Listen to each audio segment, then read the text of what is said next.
We believe that awareness plus knowledge equals prevention, and that is our goal to make a difference. We also understand that a lot of survivors have things going on mentally, and so I am really excited about today because I know so many people can relate to this topic, whether you're a family member, a friend, or if you're going through some things. So I have a beautiful panel today with me. We're going to be in 2 sessions. We're going to have the ladies first and then the males second, my kings and my queens, and they're going to share their information, their organizations, and talk to you about this important topic, mental health, from all different perspectives.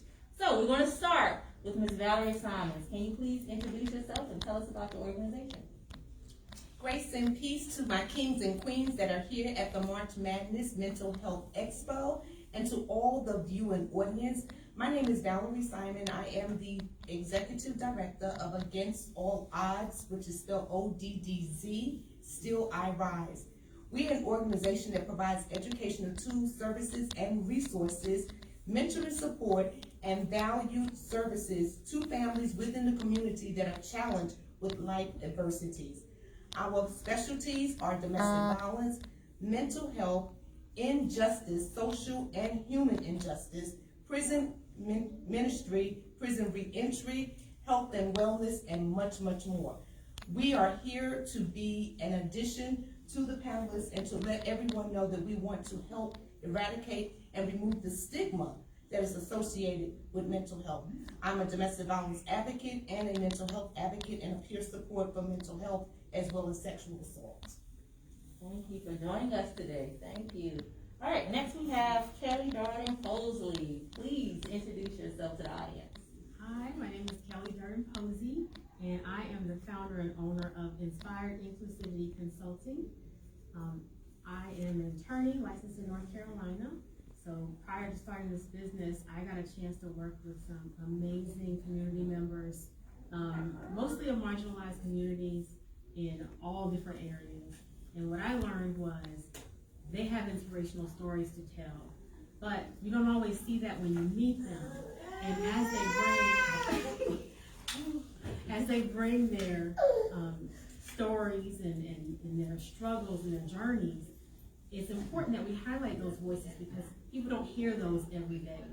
So at my company, I work with businesses who serve the community, mostly families and children, and I help them understand how to support people with unseen diversity.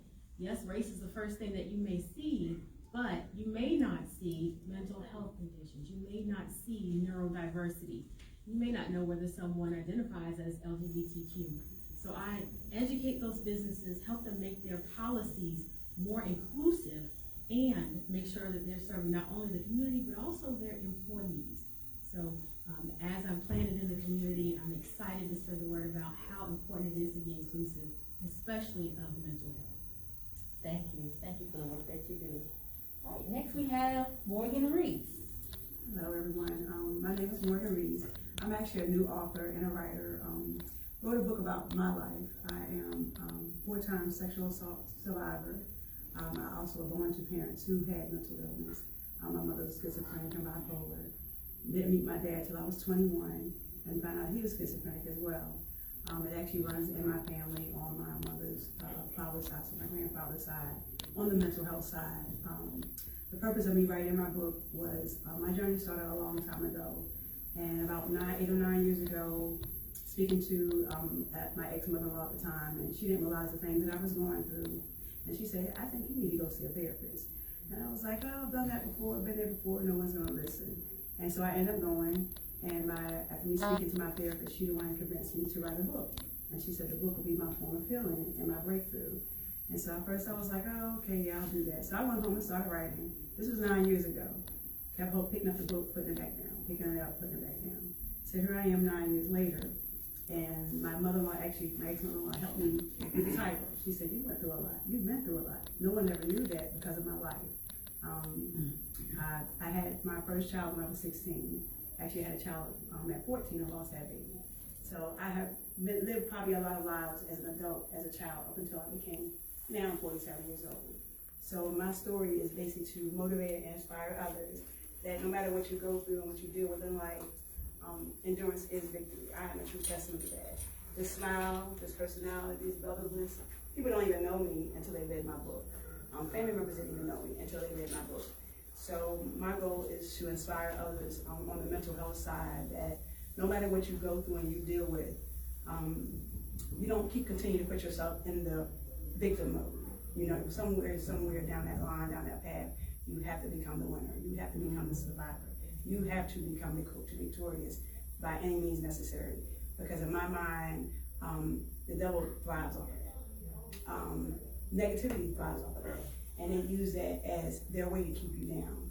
And I am a true testament. No one can keep me down.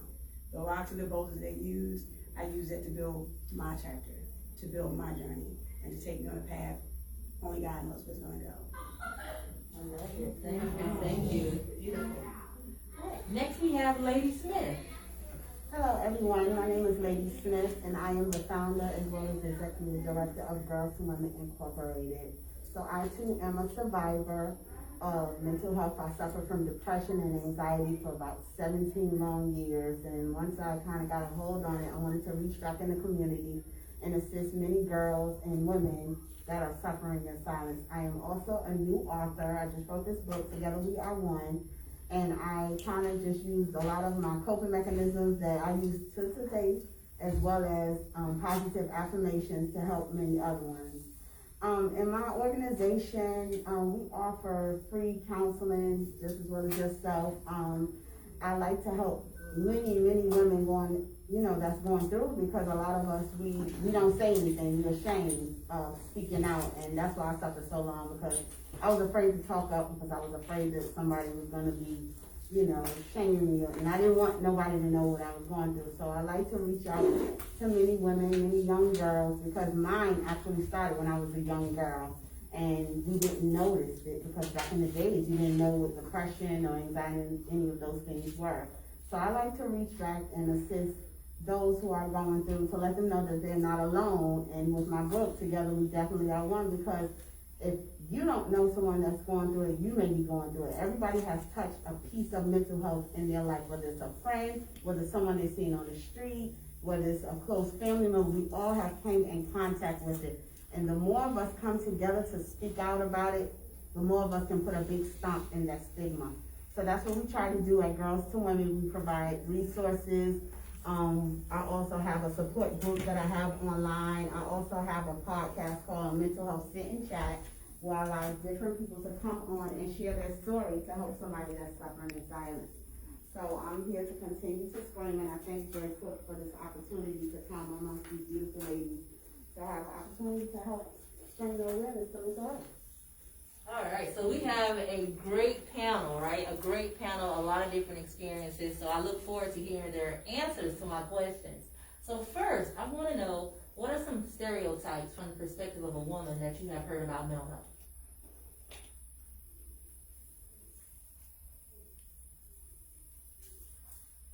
I would say one of the stereotypes is that, we are deemed as being very emotional. And oftentimes in our release of our emotions, those that are not educated and abreast of the different characteristics that come up from trauma, they're not understanding why those emotions surface. So a lack of understanding is one of the biggest things. I see that a lot, a lack of understanding. Mm-hmm. Lack of knowledge. A lack of knowledge. Because there are so many different entities of mental illness. And it becomes a mental illness when you allow your body or your mind to go into a dis-ease, and it impacts your mental capability. I like that a lot. Lady? Oh, well, one of the things that I've noticed a lot is we are taught from a young child to be strong.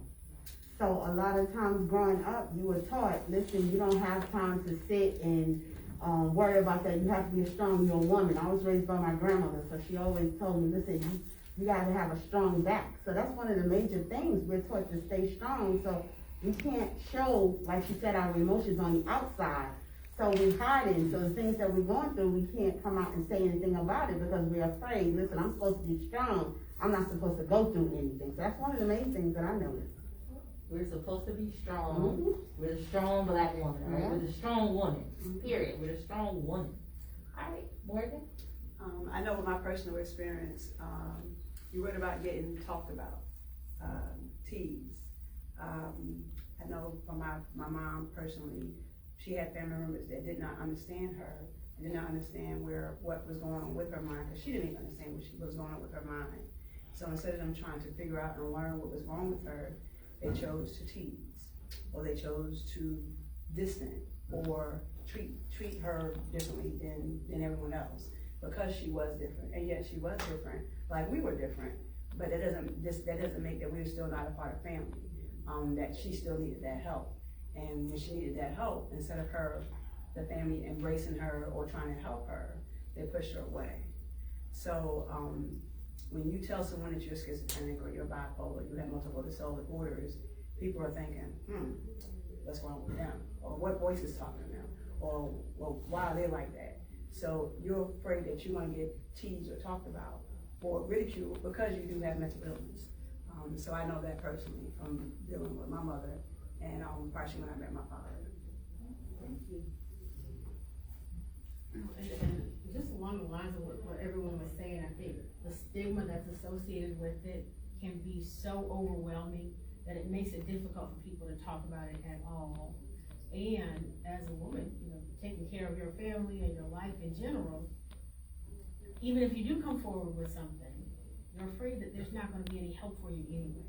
You won't have the time or the energy to follow through with any type of real therapy that you need to go to. And if you don't feel like there's any reason to do it, why put yourself through the work? So yeah, that's something that I've struggled with too. And I know so many other women who have, but hopefully I love to believe that things are changing and the stigma is going away. I hope that's what this particular expo is going to help do. And really change the way it's looked at for men and women. I personally think that there's a major stereotype that it's only Caucasians that go to counseling, right? That's the only person that get a therapist. And that's not true. We don't always tell when we're in therapy. That's what I think, because we had a discussion that all of us have had some type of form of therapy, but people don't know it. So it is important for our community to be able to go and get the help and the assistance that we need and stop being embarrassed and shamed. A lot of it we put on ourselves, and that's not the case. That's not the case. And there's another one too that oftentimes we don't speak of, and this is dealing with the faith-based community. Being new to the title of a minister that I recently became in the process of being ordained, I'm here to be a voice for that. The church has been one of the biggest outlets to the stigma. They demonize what is a mental illness instead of addressing it for what it is. And because of that, many people do not want to come forward because the first thing that they're saying, oh, she's full of demons. He's full of demons. No, that's not demons. That is an alteration of the brain from trauma. And some of us have suffered trauma from our mother's wounds. And where we should be going to the church to find healing, instead, I know personally, that's where I found my biggest ridicule and backlash from the church. So as now a minister of Yahshua and a minister of the gospel, I plan to do different than what was done to me, so that people can understand what the love of Christ is really about. I love that. And I've seen that as well. And I think sometimes ministers will try to do counseling when a person really needs a little bit more, when they need medication, right? There's a stereotype against medication, like you're crazy if you take medication. I'm here to tell you, if it wasn't for medication, I wouldn't be here today. And so that's another one, is the medication and what type of counseling do you need. Sometimes you do have to go outside of the church. You have to go outside of your family and go get help from somebody that is trained to help you. And I believe in prayer. I don't think none of us would be here if it wasn't for prayer. But some things require more than just a prayer. That's right.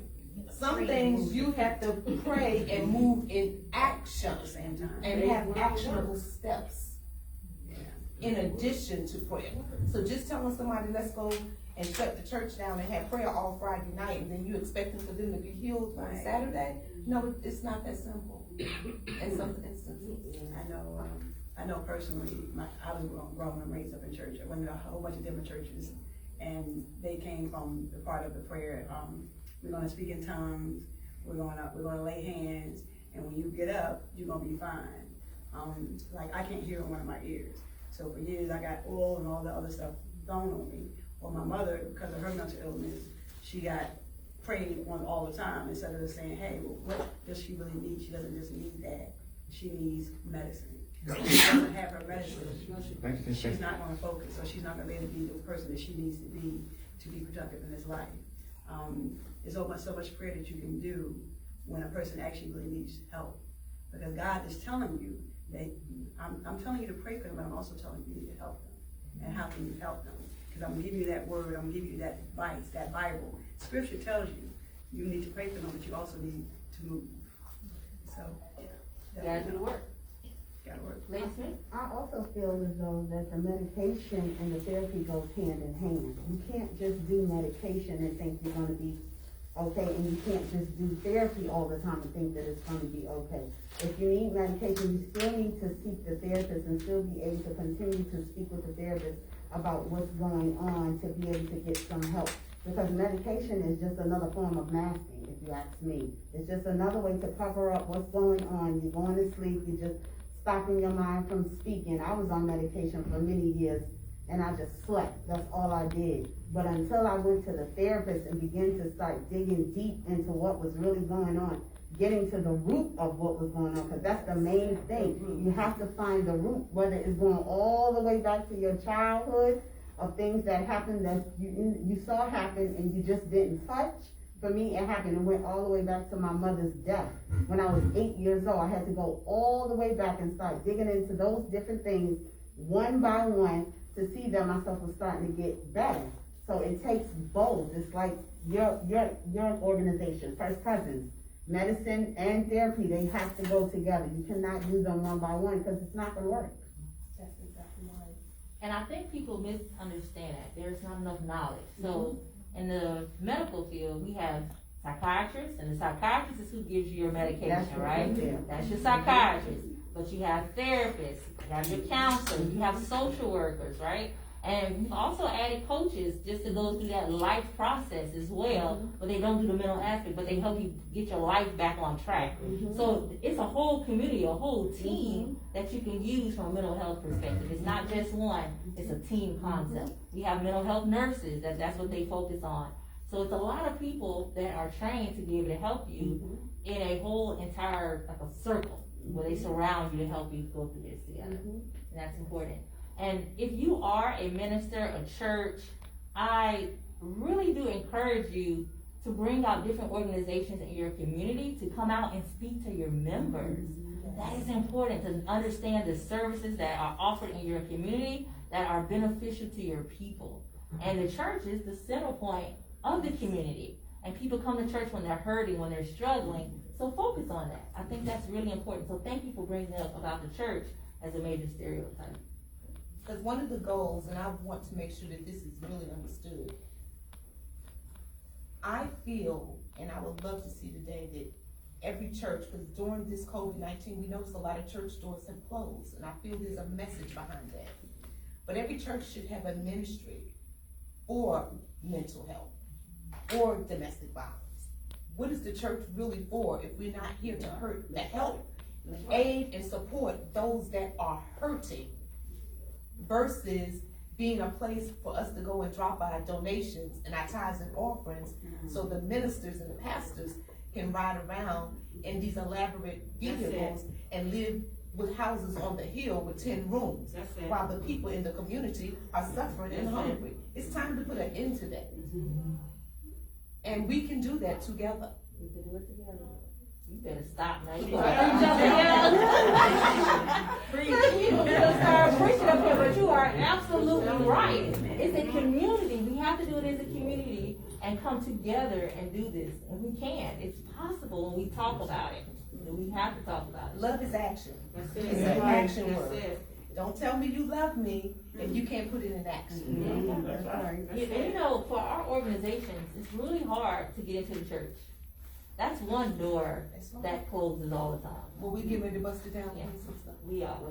So getting out there and talking to children early on. The schools don't talk about mental health as well, but a lot of us experience things as children and we had nobody to talk to. So that's important as well. That is a stereotype that kids are not affected from mental health perspective, you know, but they are. And what do you think is getting ready to happen now? Our youth have been forced, along with us, to be in isolation for now over 12 months. What do we anticipate is going to take place in the upcoming year? Now that they're trying to force our children back into what they consider normal, I don't think we will ever go back to the norm. But there is a lot of things that have happened behind these closed doors in this season of isolation. You better believe it. And what's gonna happen, it's gonna start resurfacing, and then what they wanna do is throw our children into these juvenile programs, which is the school to prison pipeline. Right. All of this is mental health. That's it. It is. Absolutely. And we have got to address these issues that are real issues. And we have to advocate. So you have to advocate for your own children. Like as organizations, we do advocate for children, but you gotta advocate for your own children, you know? And a lot of our calls have increased for domestic violence. We know that child sexual abuse is going on, that incest is going on, because the kids home and have access to their parents at all times. So then they're gonna come back out, and they're gonna have some mental health things going on, but we as a community have to pay attention to that. And watch the signs. We gotta watch the The signs are signs. there. Yeah.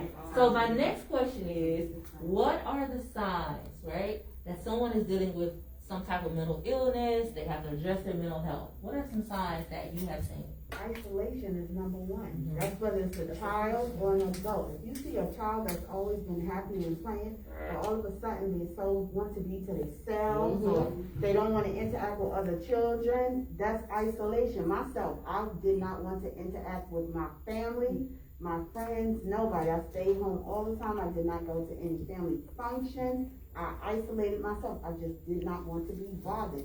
That is one of the number one signs, is isolation. I know personally, I did things that I probably should have not done as a child. Like, because I was a survivor of sexual assault, I became more promiscuous. Yes. Because I thought that that was what I was supposed to do. Because the persons that attacked me, they both said that was the reason why they were coming to me, was because the person that they was trying to get it from was not giving it to them.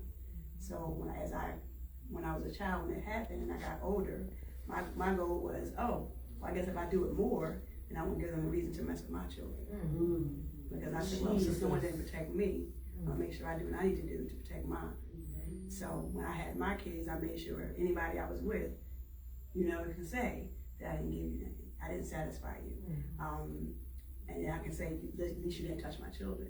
Even though they still was not good men, but at that time I didn't know that, because I didn't get that guide. I didn't get that guidance, that support, or that advice. I had to learn that as I got older.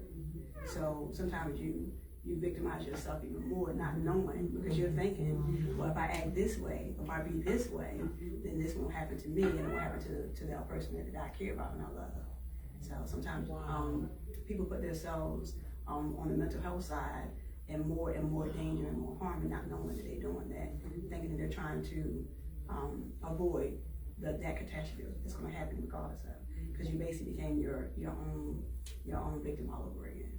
You hurt yourself. Yeah. So the extremes to that is you either don't want to have sex, Right. or you have excessive sex. Right. Those are definitely signs Right. that something is going Something's on definitely mentally, going on. something off. Yeah. And so we Something's don't wrong talk with about that. No. Right. We don't talk about Definitely that. not a choice. Yeah. You were just labeled as those words. Hi. You're this person. You're that person. That's what who you are. Thanks. But not thinking about, why is she like that? Why is she doing that? No, that's not who she is.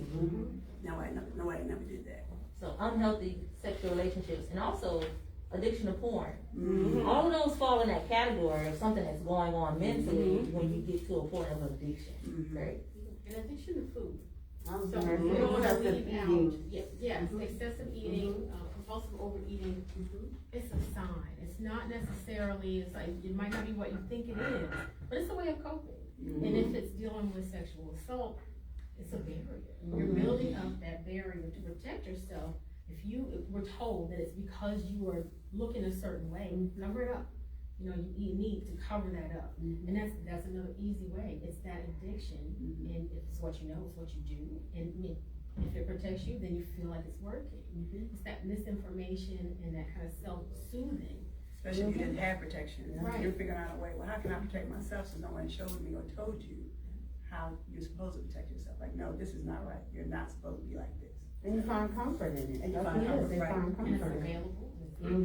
You know, that's one of those that's one of the hard ones. You know, what I learned personally is that can be a piece of something else. So I suffer from compulsive overeating, and it's as a result of ADHD. Which who knew that was connected? Who knew? I was diagnosed with ADHD at the age of 39.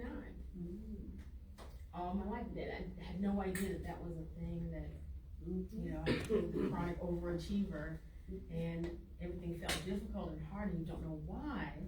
And then when you find out, it's a light switch coming on. My life would have been easier if I had known what to look for. So as you talk about the signs and symptoms, for me it was I wasn't hyperactive. It was more, I was talkative in school.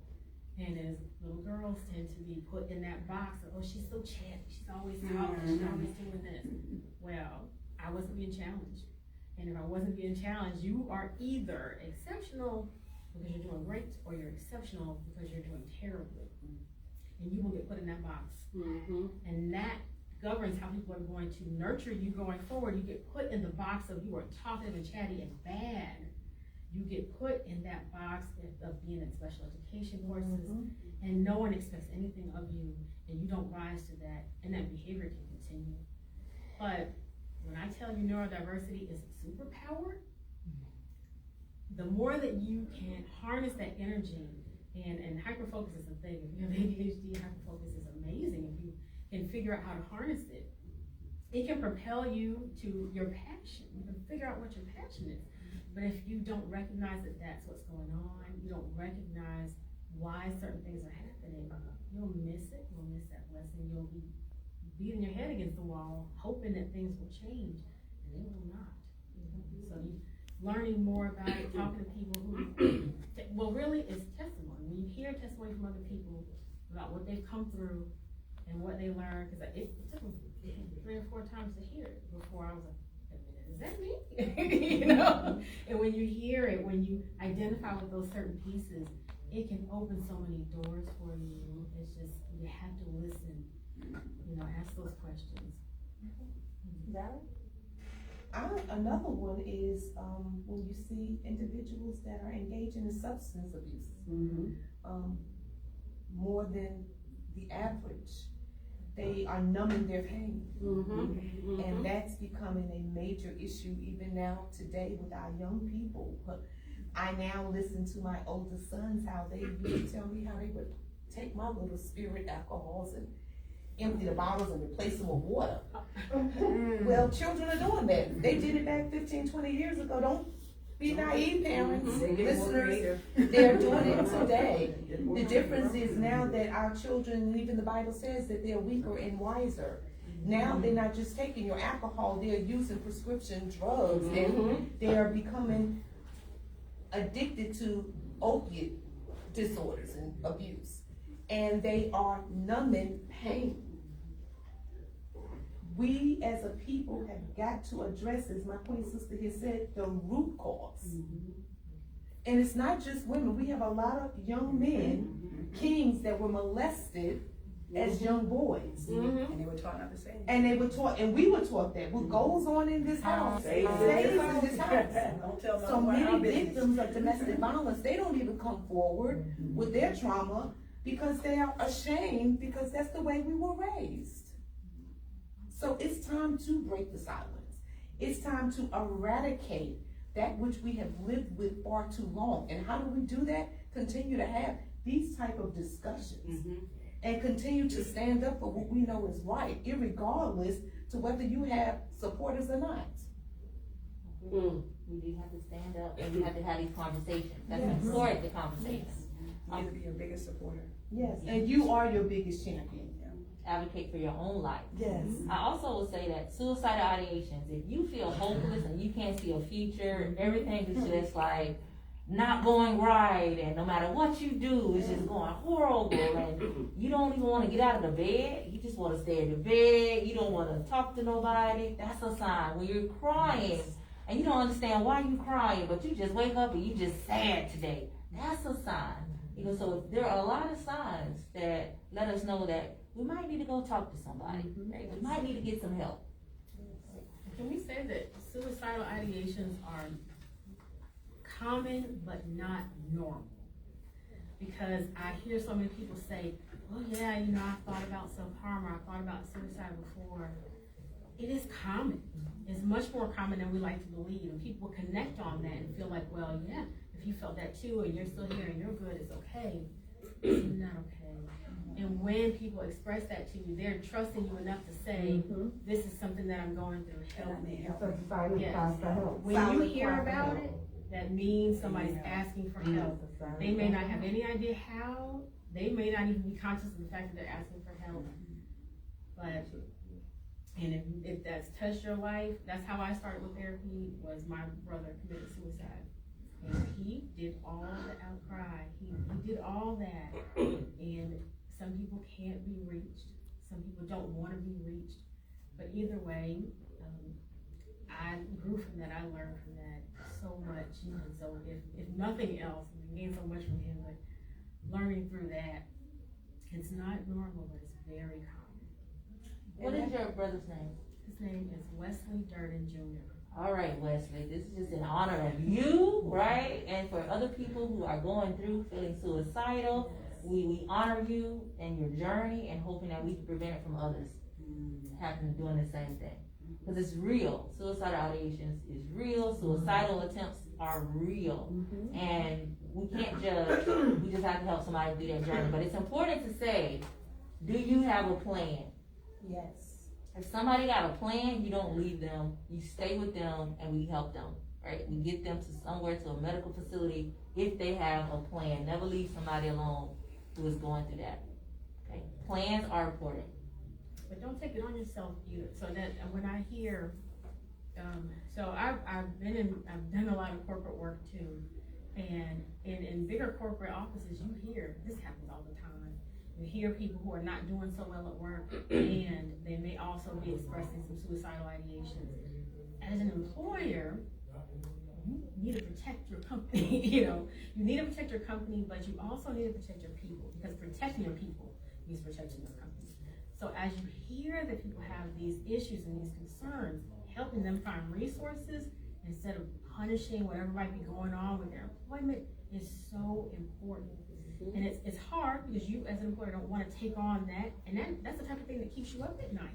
It does. But if you have the right procedures and policies in place, you can address it and feel good about the way that you've impacted that person's life and the way that you have conducted your business. You know, there are ways to do that. That's one of the things that I like to do is help people understand that you can do both.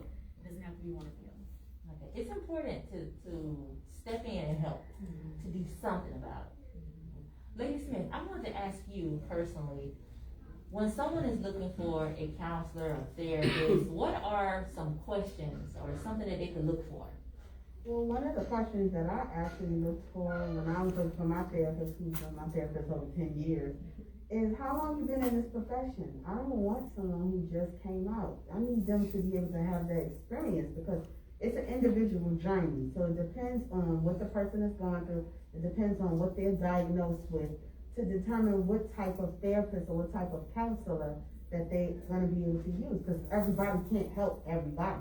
So you got to make sure that you know exactly who you're dealing with, because it could be a person that's like far gone and need, like you said, need to go to the hospital. But if I just came out and I just started and I have no experience, I haven't had any type of clients to assist, how do I know what to do? So that's why, that was one of the main things for me. Another thing that I looked for was, I wanted a woman therapist because I'm a mother. For me, a man couldn't tell me about a mother. I needed that therapist where she knows what I'm going through as a mother, going through depression, anxiety. When it came to my children, what I went through, I needed to feel that. So again, I think it's an individual